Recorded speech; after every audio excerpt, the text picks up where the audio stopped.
अपन किसी भी मंत्री किसी अधिकारी से अपन मिलने के लिए पास की आवश्यकता पड़ती है। जब पास बनता है ऐसी भगवान की कथा में और भगवान के चरणों में जाने के लिए भी पुण्य के पास की आवश्यकता पड़ती है। ये भगवान की बहुत बड़ी विशेष कृपा है आपकी नगर बस्ती में। और कभी भी श्रीमद् भागवत राम कथा कहीं भी होए, शुभ कर्म होए, अपन को अधिक से अधिक संख्या में पहुंचकर और इसमें पुण्य अर्जित करना है। और राम कथा भागवत कथा जो भी यज्ञ हो उसमें अपन को शामिल होना है। कभी भी एक बात को ध्यान दीजिए आप, क्योंकि जो हमने यहाँ एक देखा है, कभी भी भगवत कृपा में, भगवत कथा में, यज्ञ में, हवन में, पूजन में, पाठ में, इसमें कभी आप लोगों से एक निवेदन है, क्षेत्रीय जनता से जो भी सुन रहे हो, कभी निमंत्रण की आशा मत करना। इसमें बिगर बुलाए जाना चाहिए, ना न कोई निमंत्रण मिले चाहे ना मिले। भगवान की शादी और विवाह में निमंत्रण की आशा करना। शादी को विवाह कोई कर रहा है तो निमंत्रण आपके पास आवे, उसमें नहीं है मत तो जाए, नहीं आवे तो मत जाए। परंतु भगवत कथा में, राम कथा हुआ, यज्ञ हुआ, भागवत हुई, कोई भी शुभकार हो रहा है, कीर्तन हो रहा है, भजन हो रहा है, तो उसमें हर बस्ती हर व्यक्ति को निमंत्रण की आवश्यकता मत समझना। उसमें अपन को जड़ बढ़ के सहयोग लेना चाहिए। ये भगवान की कथा है, हम सुनेंगे, हम उसका आनंद लेंगे, हमको उसका फल मिलेगा। उससे तो भगवान की विशेष कृपा होती है। और एक बात को ध्यान दीजिए, जब पुण्य जीव के इकट्ठे होते हैं तभी ऐसे अवसर प्राप्त होते हैं, तभी हम भगवान पहुंच पाते हैं। तो भगवान की कृपा नहीं हुई तो हम वृंदावन भी चले जाएंगे, हम गंगा किनारे भी चले जाएंगे, तो कोई स्नान भी न करें, लौटे आएंगे, और बिहारी जी के दर्शन में हमें भेंट भी हुई। ऐसे बहुत से हमारे यहाँ आश्रम में जाते हैं। अपना आश्रम श्रीधाम वृंदावन में है, और वृंदावन में राजभान भैया है, राजभान जी ने एक कमरा भी बनवाया है। एक कमरा की राशि आज से हमको 2014 में एक कमरे की राशि दी है। इनका एक कमरा बना हुआ है वृंदावन में। और जे हमारे शिष्य, इनको मैंने प्रेरित किया कि आप श्रीमद् भागवत श्रवण करो। श्रीमद् भागवत के सुनने से आपका मोक्ष होगा, आपकी 7 पीढ़ी का मोक्ष होगा, आपके पतन लोक भी का नाम है उस आनंदमय होंगे। श्रीमद् भागवत मोक्षदायिनी है। जब भी किसी को आज राजा पारीक्षित के लिए मोक्ष की लिए और जब पहुंचे तो राजा पारीक्षित के लिए श्रीमद् भागवत ही श्रवण करने पड़ी।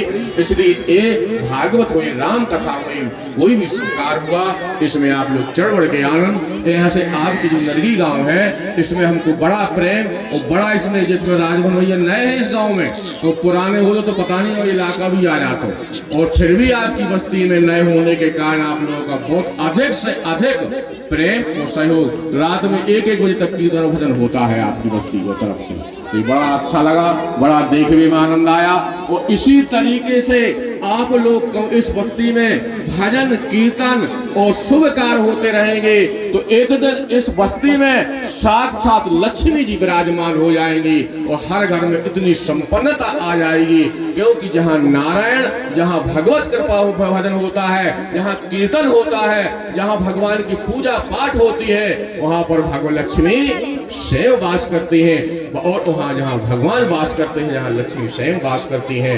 इसलिए भगवान ने कहा, ना तो मैं योगियों के हृदय में रहता हूँ, ना ही बस मैं वैकुंठ में वास करता हूँ। जहाँ मेरा कीर्तन होता है, जहाँ मेरा स्मरण होता है, वहाँ मैं वास करता हूँ। इसलिए यहाँ जहाँ भी आपके यहाँ कभी भी भगवान की कथा सुनो और श्रवण करना चाहिए। जहाँ भी राम कथा हो, ब्राह्मणों में, संतों में प्रेम रखना चाहिए। एक बात को ध्यान रखना, क्योंकि आप लोग शायद इस विषय में अनभिज्ञ हो, तो हमारा जो कर्तव्य है वो हम आपसे कहेंगे, उसके बाद में इच्छा आपकी है। कभी भी ब्राह्मण और संत में ब्रह्मेश प्रेम रखना। पता नहीं किस भेष में नारायण मिल जाए, न भगवान संत और ब्राह्मण ही भेष में आते हैं, तो पता नहीं किस भेष में नारायण मिल जाए। परंतु अपरिचित कोई संत है, ब्राह्मण है, उससे सतर्कता बरतना बहुत अनिवार्य है। परंतु प्रेम जरूर रखना, क्योंकि संत के ब्राह्मण के पैर और उनके चरणों में प्रेम रखेंगे, उनसे प्रेम रखेंगे तो हमारा परम कल्याण होगा। तुलसीदास जी महाराज ने लिखा है रामायण में, मसक दंश बीते हिम त्रासा और जिमि द्विज द्रोह ये कुल नासा। ब्राह्मण का विरोध करने वाला जो होता है उसका कुल का नाश होता है, इसलिए कभी ब्राह्मण का विरोध नहीं करना चाहिए, कभी संत का विरोध नहीं करना चाहिए, क्योंकि शारदा तपन शिष्य अपहर ही वो संत दर्श जी पातक डरे। संत के दर्शन करने से आज आपकी बस्ती में हम तो संग ठीक है, हमारे यहाँ जो ब्राह्मण देवता आए हुए हैं उनके आप उनका आशीर्वाद लें और उनसे आने आपने कथा श्रवण करी है, ये बहुत बड़ी कृपा की, भगवान की बहुत बड़ी कृपा है। और ऐसे हो सकता आप लोग कभी भी एक और ध्यान रखना, आप इतनी बड़ी बस्ती है, आज तो पहली बार सुनने मिला है कि नरगी गांव में श्रीमद् भागवत हुई है, तो हजार रुपए इकट्ठे करेंगे तो बस्ती में आप प्रति वर्ष भागवत करा सकते हैं, आप यज्ञ भी करा सकते हैं, आप राम कथा हो सकती है, आप कीर्तन हो सकता है। इसमें 1000 रुपए कोई मायने नहीं रखता है। इस बस्ती में शुभ कार्य होना चाहिए, बरवेश होता रहना चाहिए और आप लोग करते रहना, और हम जब शुभ कार्य करेंगे तो कृपा हमारे ऊपर होगी, इसलिए प्रभु की कृपा बहुत अनिवार्य है। और अब आपकी मंगल कामना करते हुए हम अपनी वाणी को विराम देते हैं। हमारे जो व्यास जी महाराज हैं उनसे आपने श्रीमद् भागवत श्रवण की बहुत, और हमारे ब्राह्मण देवता है उनका आप जो कल के लिए लोग जाएंगे, प्रयास आप लोग आशीर्वाद लें, इनका मान सम्मान से इनकी विदाई करें, क्योंकि अपने दरवाजे से, अपने घर से, अपनी बस्ती से कोई ब्राह्मण तो इतना सम्मान करो, इतना सम्मान करो कि जब वो रास्ते पर याद करता जाएगा कोई बस्ती हमको मिलेगी। क्योंकि हम लोग जहाँ जहाँ जाते हैं और हम जब वहाँ से चलते हैं तो उस बस्ती के ब्राह्मण रास्ते में चर्चा करते हैं, और वो बस्ती बहुत अच्छी थी, वो जजमान बहुत अच्छा था, और यहाँ तो बहुत अच्छी बात करेंगे, रास्ते में कह रहे हैं बस्ती भक्ति नहीं थी बिल्कुल। इसलिए कोई संत ब्राह्मण जाए उनका अच्छा स्वागत, सम्मान, प्रेम, उनको फूल तुलसी से भेंट, ये नहीं कोई दक्षिणा दो, दक्षिणा की आवश्यकता नहीं है, दक्षिणा तो देने वाला ईश्वर है, उनके जो भाग्य में होगा उनको मिलेगा, देने वाला वो है। क्योंकि हम और आप देंगे ना तो इनको एक हाथ से देंगे तो कितना मिलेगा, हम कितना देंगे, 1 लाख देंगे तो 1 लाख में एक हाथ से उनको मिल जाएगा, दोनों हाथ से देंगे तो 2 लाख मिल जाएगा। परंतु वो 1000 हाथ वाला जब 1-1 रुपया भी को, 1000 हाथ वाला 1-1 रुपया भी देगा तो एक बार में 1000 मिलेगा, और उसका दिया हुआ तो फिर आनंद ही में होता है। देने वाला ठाकुर जी है। फूल तुलसी से ब्राह्मण संत का भगवान का स्वागत करना चाहिए। दूसरे में ठाकुर जी के यहाँ जाओ, ब्राह्मण के यहाँ जाओ, संत के यहाँ जाओ, गुरु के यहाँ जाओ, मंदिर में जाओ, कहीं भी जाओ खाली नहीं जाना चाहिए, कुछ न कुछ लेकर जरूर जाना चाहिए। इसलिए को सुदामा जी गए भगवान श्री द्वारकाधीश के पास, तो देखो चावल लेकर गए ना, कुछ नहीं था, इसलिए अपन को कभी खाली नहीं, भगवान बता चल कहाँ खड़ा आप लोग बहुत भाग्यशाली है, इस भक्ति का बहुत भाग्य है, और हमको बड़ा आनंद आया क्योंकि हम द्वारा फोन लगाया, इनको भी हमने फंसाया है, ये करा नहीं रहे भाग, इनको हमने बातें देखे हमने करा लो, हो जाए हो जाए,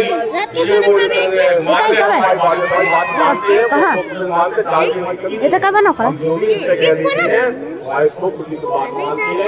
इनको तैयार किया। आज इनका बड़ा बालक भी आ गया, बड़ा बालक नहीं था तो देखो भागवत जी ने कैसी कृपा करी कि बड़ा बालक भी, क्योंकि सब आ रहे, सब शामिल हो रहे सुल्तान में, वो भगवान की बहुत बड़ी कृपा हुई। बोले श्रीमद् भागवत मैया की, बोले श्रीमद् भागवत मैया की। लाल जी का वाला, लाल जी का, हाँ हट हट हट 34,000 वाला, 34,000 वाला, चल 3 उठ जा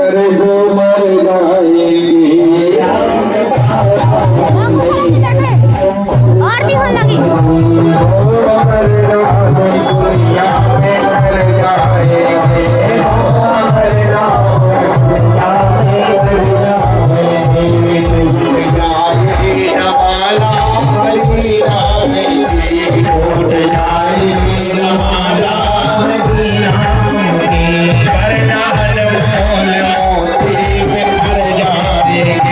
Hare Rama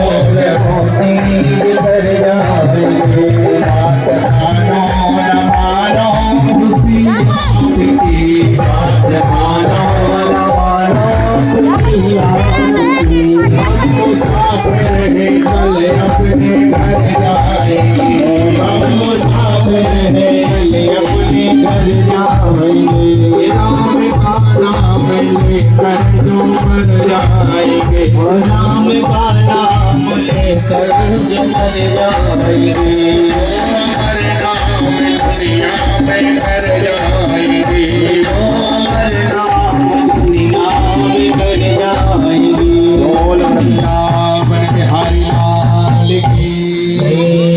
हाँ, और हम अपने राजभान भैया के बड़े सुपुत्र परमादरणीय भैया जी, आप जहाँ भी हो मंच के पास आए, विष्णु भैया भी आए, और भोलेनाथ हर हर भोले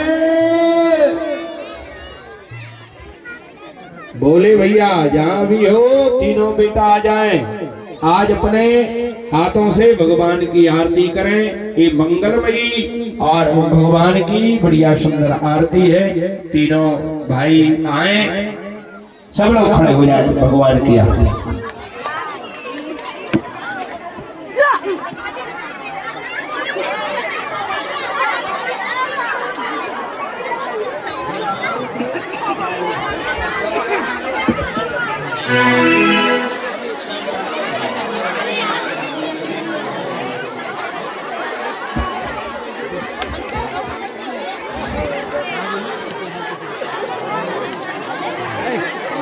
भैया शांति का परिचय देते हुए जो जहां है बढ़िया वहीं पर है। हरि ओम मा चंद्रमा मनसो जात दक्षो हो सूर्यो अजायतो श्रोत्रात्मा युच प्राणश्च मुखात् अग्निरजायतो।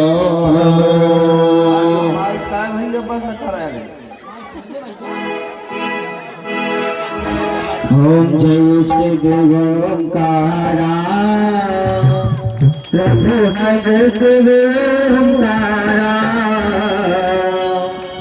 ब्रह्मा विष्णु सदा शिव और भोलेनाथ सदा शिव हर भाग्य धारा। ओम जय शिव ओंकारा चतुरानन पंचानन लागे स्वामी कल्याण लागे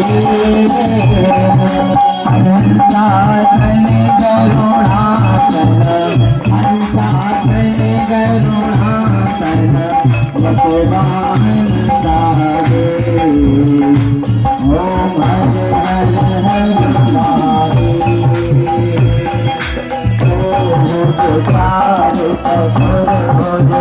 दस भुजयती तो भोले दस भुजयती तो तीनों रूप में रखता तीनों रूप में रखता प्रभुवन जनना है। ओम हर हर हर माला बन माला धारी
हरे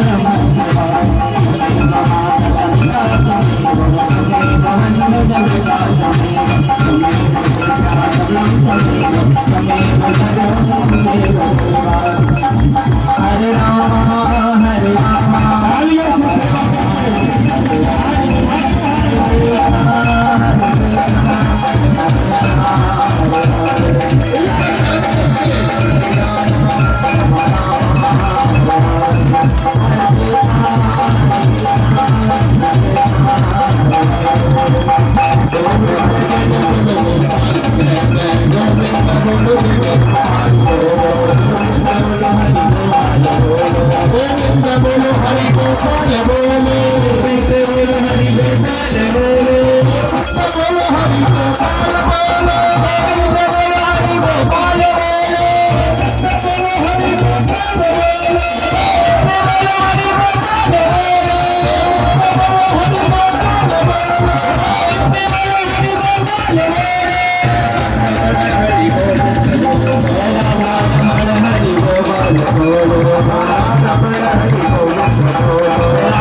वृंदावन बिहारी लाल की आराध्यम भूमोधाय जलेन शिवलिंगम देवाभिवंदनम मातवाभिवंदनम शिरसाभिवंदनम मंत्र पुष्पांजलि। हाथ में चावल फूल ले लें, जो जिसके पास पुष्प है अभी मत फेंको, अभी बोलेंगे तब छोड़ना।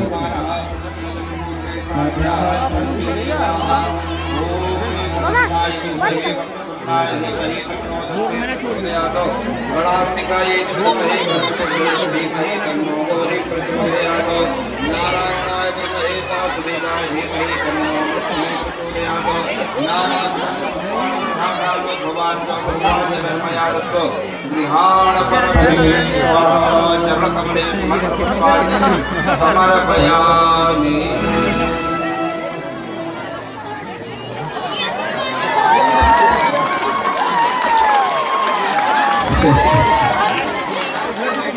देखिए ऐसे फेंक के नहीं चढ़ाना चाहिए। कल भी थोड़ा सा यही हो गया था कि भगवान के लिए भोग क्यों नहीं लगाया।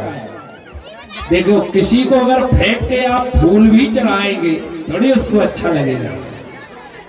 क्या करना पड़ता है, समर्पित करना पड़ता है सीधे हाथ से। बढ़िया पास जाके अगर नहीं आ सकते तो वहीं लिए रहो, फिर कभी जब समय मिलेगा तब आना, लेकिन ऐसे फेंकना नहीं चाहिए। ऐसे भोग भी भगवान को जब लगाओ तो सामने थाल रख दो, उसमें तुलसी डाल दो, भगवान अपने आप पा जाएंगे। ऐसा नहीं कि तोड़ के उनकी सिर पे चढ़ा दो। तो पहली बात तो मूर्ति छपा दी पूरी, कुत्ता को मिला समय तो पूरी मूर्ति चाट गया है। अच्छा सही बताना, अगर कोई आपको अपने हाथ से खिलाए तो कब खिलाता है? या तो आप बीमार हो या आप अंग भंग हो। हमारे भगवान तो है नहीं अंग भंग, तो उनको कैसे खिलाया जाता है? बढ़िया थाल लगा लो और थाल में जिस देवता को आप प्रसादी पवा रहे हो, अगर भगवान को, ठाकुर जी को, राम जी को, कृष्ण जी को, नारायण को अगर पवा रहे तो उसमें तुलसी डाल दो, अगर शिव जी को पवा रहे हो तो उसमें बेल पत्र डाल दो, अगर गणेश जी को पवा रहे हो तो उसमें दूबा डाल दो, अगर दुर्गा जी को पवा रहे हो तो बढ़िया लाल फूल डाल दो और बस उनके सामने ऐसा कर दो वे अपने आप पा लेते हैं। तो दीयम वस्तु गोविंदो तो त्वमेवो समर्पयेत। तो ये मंत्र बोला जाता है कि हमने तुम्हारे लिए जो दी है वस्तु वो समर्पित कर रहे हैं। ऐसा नहीं कि तोड़े कोर और मुंह में, हाँ अब पता नहीं किसको कितना बड़ा कोर है, किसी का मुंह छूटा रहता है, किसी का बड़ा रहता है, कोई आधी रोटी एक बार में पा जाता है। तो अगर प्रसन्न करना है भगवान के लिए तो ये नियम है, भगवान के सिर पर मत चढ़ाना। क्या करना, बढ़िया थाल लगा करके उसमें तुलसी डाल देना, भगवान स्वयं पा लेते, उसी का नाम प्रसाद है। और अगर तुमने पवाया ऐसे कौर तोड़ तोड़ करके, आपको जैसे हम बढ़िया निमंत्रण करें और आपके सिर पर रसगुल्ला रख दे, आनंद आएगा आपको? अच्छा लगेगा क्या? अरे जब कप से जाएगा भीतर मुंह में तभी ना आनंद आएगा। भले ही रसगुल्ला की पंगत हो, माला बना के कोई गले में पहना दे दे, वो कह दे कि कसम है खाना मत, भले ही रसगुल्ला की माला है, थोड़ी आनंद आएगा उसमें। कब आएगा आनंद? जब हम अपने हाथ से बढ़िया स्वाद ले ले करके। अरे बड़ी कृपा है भगवान की, आदमी को देखना सबसे बाद में खाता है रसगुल्ला, खाता कि नहीं खाता? हम बोल रहे हैं आज से सबसे पहले खाना, हाँ रसगुल्ला अगर आए तो सबसे पहले रसगुल्ला ही उठाओ और कप से डाल लो। हो सकता है अगर दोबारा परसने वाला आ गया तो भाई पातल में नहीं रह गया तो दोबारा मिल जाएगा। दूसरी फायदा, अगर रसगुल्ला नहीं खा पाया और तूफान आ गया, मैं पत्तल के उड़ गया तो गए काम से कि नहीं। इसलिए पहले नंबर रसगुल्ला खाना चाहिए। ओम भगवत्सल भगवान की जय। राजे प्रसाद लेकर के ही अपने धाम का गमन करें, बस अपनी वाणी को